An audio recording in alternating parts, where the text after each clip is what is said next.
There are several scientific theories about the beginnings and origins of life on Earth, and usually all refer to Darwin's theory of evolution. But there are other equally interesting alternative theories that explain the beginning in their own way.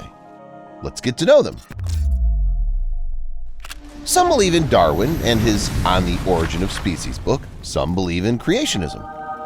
But there are also those who believe that we have to thank space and aliens for our lives. In general terms, this is what the theory of panspermia is about. It's a hypothesis about the possibility of transfer of living organisms or their embryos through outer space. The consequence of this hypothesis is the assumption of the origin of life on Earth as a result of its entry from outer space.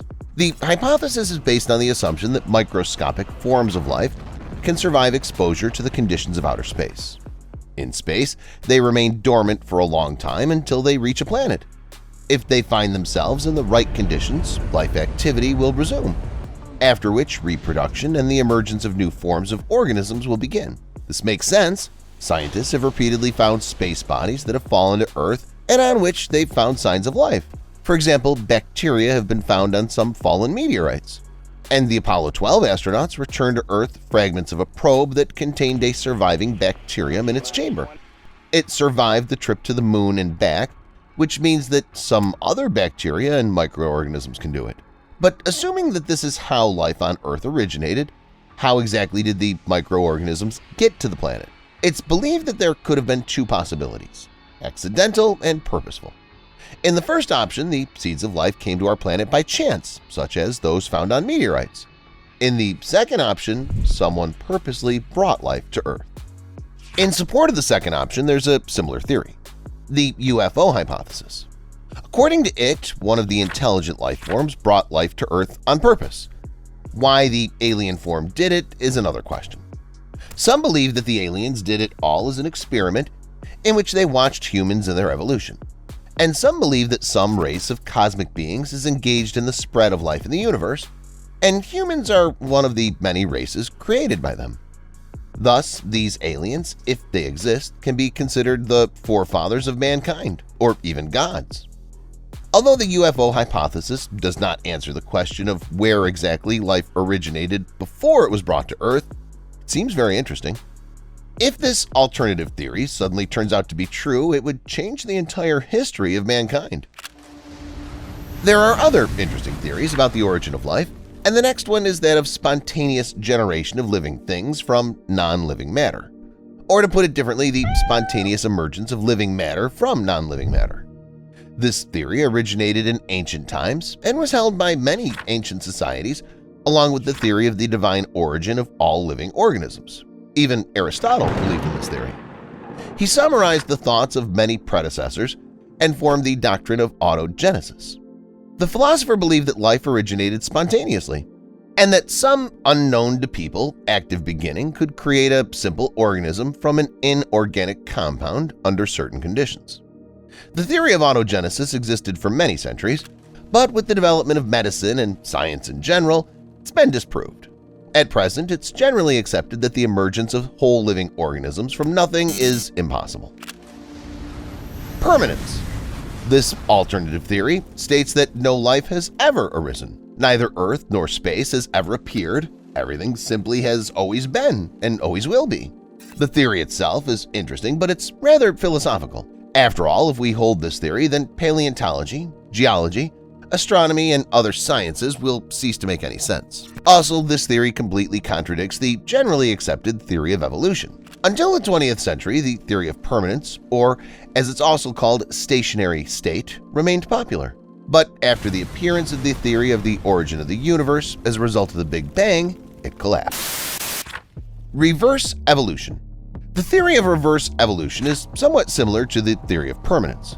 Its meaning is that now we do not represent the top species, but only its initial stage, miraculously surviving until the 21st century.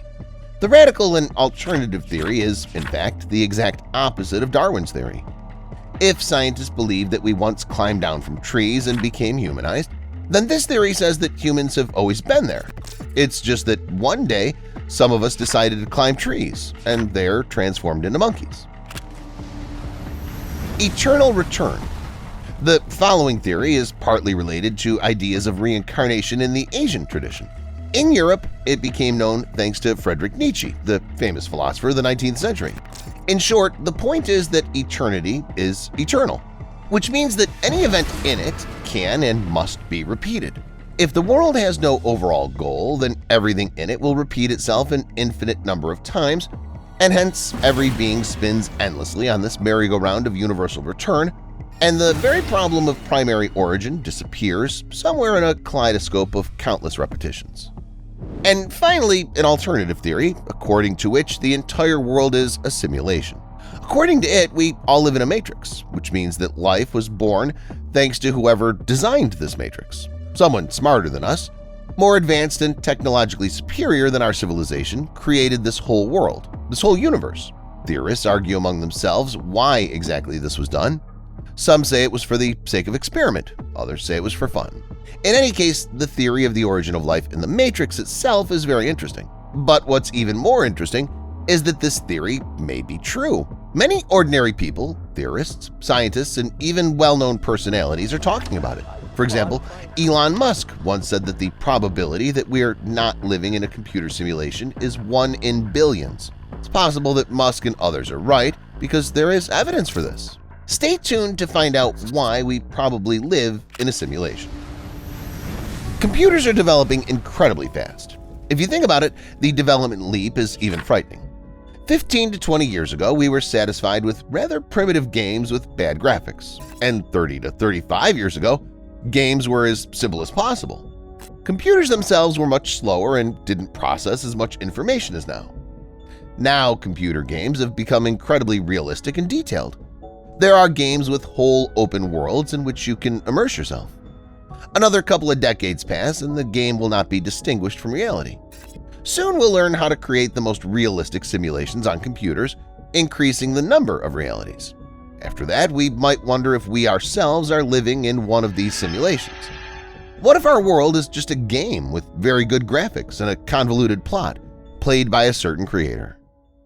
Many experts and futurists believe that our world is just a simulation, a computer game in which each of you plays a different role. Some contribute significantly and are the main characters, while others are nothing more than crowd, a kind of NPC. Another proof that we're in a simulation is the fact that we can only see part of the world. Its smallest details are better displayed only when we're focused on them. For example, we can only see microbes under a microscope, and dust on the table escapes our gaze if we don't focus on it. Anyway, what if while you're not looking at an object, it doesn't exist at all? But as soon as you shift your gaze to it, it instantly loads up and is in front of you.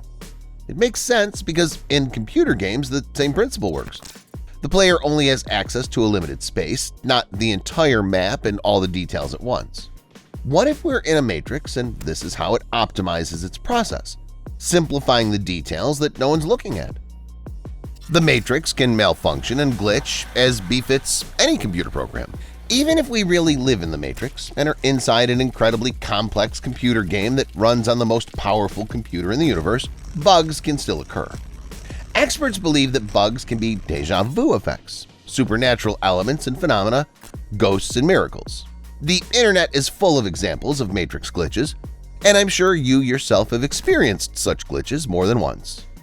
And you've definitely experienced the Mandela effect. Experts believe that this effect is one of the clearest signs that we're in the Matrix. The effect is nicknamed after the first president of South Africa, Nelson Mandela.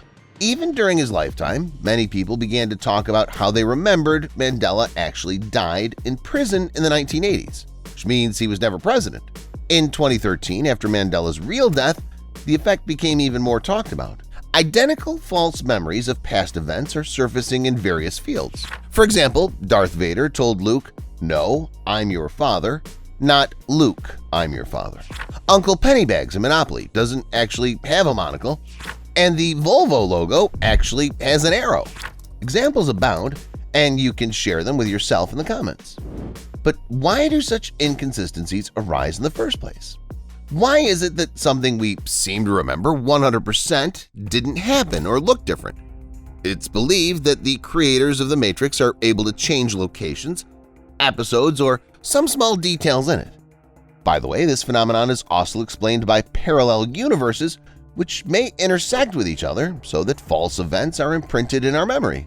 Speaking of parallel universes, the theory of parallel worlds assumes an infinite number of universes with an infinite set of parameters. To illustrate, imagine the floors of an apartment building. Universes make up the multiverse in the same way as floors. They have a building and structure in common, but they differ from each other. The theory of parallel universes confuses our understanding of life. But if there really are multiple universes, where did they come from? And why are there so many of them? Theorists believe that if we're in a simulation, then multiple universes represents multiple simulations running simultaneously. Each simulation has its own set of variables, and this is not random. It's believed that this is how the creator of the model turns on different variables to test different scenarios and observe different results. Roughly speaking, he starts several different profiles for the same game and passes the same game in different ways.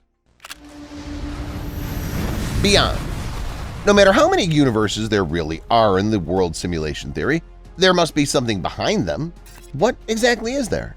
If we compare the world simulation to a computer game, it would be logical to assume that outside the universe is a supercomputer behind which sits an evolved creature, a creator who controls us all, just as we control the characters in some games sitting with a gamepad. This is a good theory, but there are crazier speculations. Those who control the simulations may be as fake as we are. There could be multiple layers to the simulation. But the question remains, who created the real world? Although the simulation theory can be encompassed quite extensively, this question seems forever to remain unanswered. The question lies beyond our understanding, and we can never know the truth. That's all, guys. Do you believe that we live in a simulation? Let me know in the comments. Thanks for watching, and see you later.